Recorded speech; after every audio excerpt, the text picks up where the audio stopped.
यानंतर आपण सगळे स्थानापन्न व्हायचे आहेत। या ठिकाणी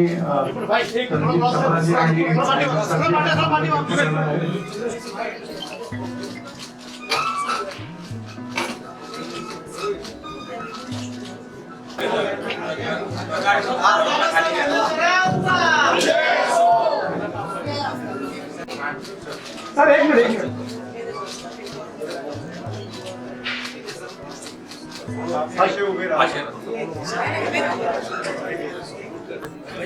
ये बताइए, आज जो बाबा साहब अम्बेडकर की जयंती है, आपके संविधान को कहीं ना कहीं खतरा है, किस तरीके का खतरा संविधान के लिए? आपको नहीं लगता आप तो लोकतंत्र का चौथा हिस्सा हो, आपको नहीं लगता कि आज का गोदी में बैठा हुआ, मोदी के गोदी में बैठा हुआ मीडिया जो है वो हकीकत नहीं दिखा रहा है?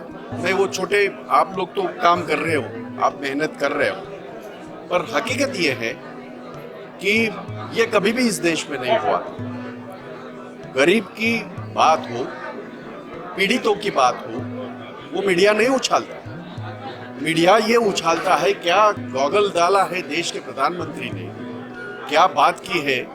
ये सारी बातें किसी भी लोकतांत्रिक देश के लिए अच्छी नहीं है।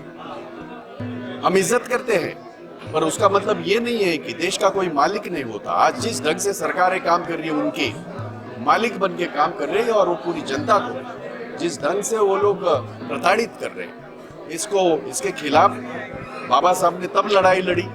वो तो समझो ये मानवता की लड़ाई उस लड़े, लेकिन आज़ादी के 75 साल के बाद आज ये माहौल हो रहा है, उसके खिलाफ ये लड़ाई लड़नी होगी, ये मैंने संदेश दिया है। सर, जिस तरीके से कल शरद पवार जी की प्रेस कॉन्फ्रेंस हुई, उसमें एक बड़ा खुलासा किया गया इंटरनेशनल लेवल पे। यूएस ने जिस तरीके से यूएस के विदेश मंत्री ने आवाज उठाई कि भारत के अंदर जो है मानवता का हनन हो रहा है, उसको कहीं ना कहीं जो राष्ट्रीय मीडिया है उसको उन्होंने उजागर करने की बात की। मैंने ये बात तो पहले कही आपको। ऐसा है कि पूरा विश्व एक देश बना है, इतने एक दूसरे के संबंध है।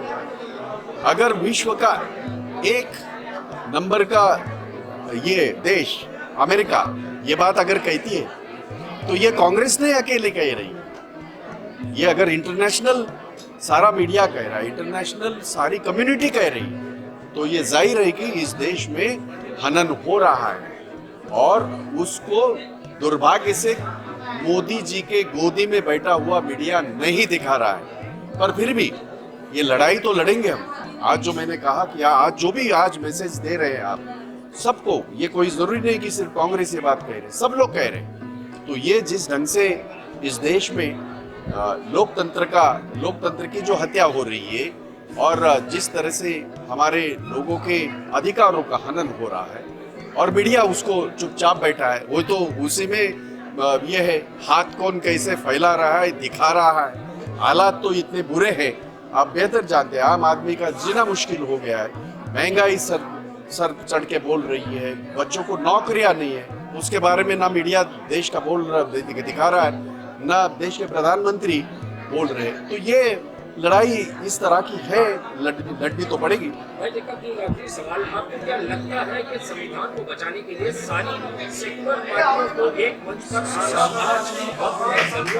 आवश्यकता है? ये वक्त का तकाजा है, ये वक्त की जरूरत है, और ये हर एक ने महसूस किया है। अगर आपने एक 10-15 दिन पहले तृणमूल की अध्यक्षा और सर्वे सर्वा ममता जी ने भी स्टेटमेंट दिया था, आप सारे लोग कह रहे हैं, क्योंकि महसूस कर रहे हैं देश बिक चुका है, देश की आर्थिक स्थिति खराब हो चुकी है, देश का युवा रास्ते पे है, उसके हाथ को काम नहीं, देश के महिलाओं की रक्षा ढंग से नहीं हो रही है, उनका हनन हो रहा है, और महंगाई के चलते हुए लोगों का जीना मुश्किल हो गया है। तो ये सारी चीजें अब हर एक महसूस कर रहे हैं, और मेरे ख्याल से इस मानसिकता की सरकार, नरेंद्र मोदी जी की सरकार, भाजपा की सरकार, इस मानसिकता की सरकार है कि वो मालिक बन के काम कर रहे, राजा बन के काम कर रहे। राजा नहीं होता लोकतंत्र में, बिल्कुल लोकतंत्र में राजा नहीं होता।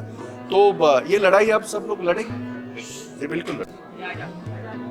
जिस तरीके से आपने सुना, ये थे भाई जगताप, जो कि कांग्रेस पक्ष के मुंबई अध्यक्ष हैं। उनका साफ कहना था कि केंद्र में बैठी हुई सरकार जो है कहीं ना कहीं लोकतंत्र को कुचलने का काम कर रही है, लोकतंत्र को तोड़ने मरोड़ने का काम कर रही है।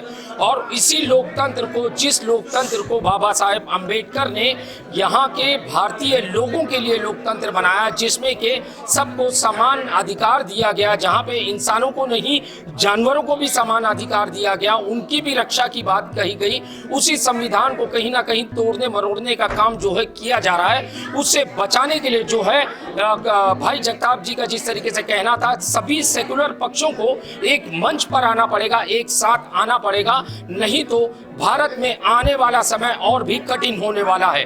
कैमरामैन साटविलकर के साथ सहीद शेख की report, the daily India news, Mumbai.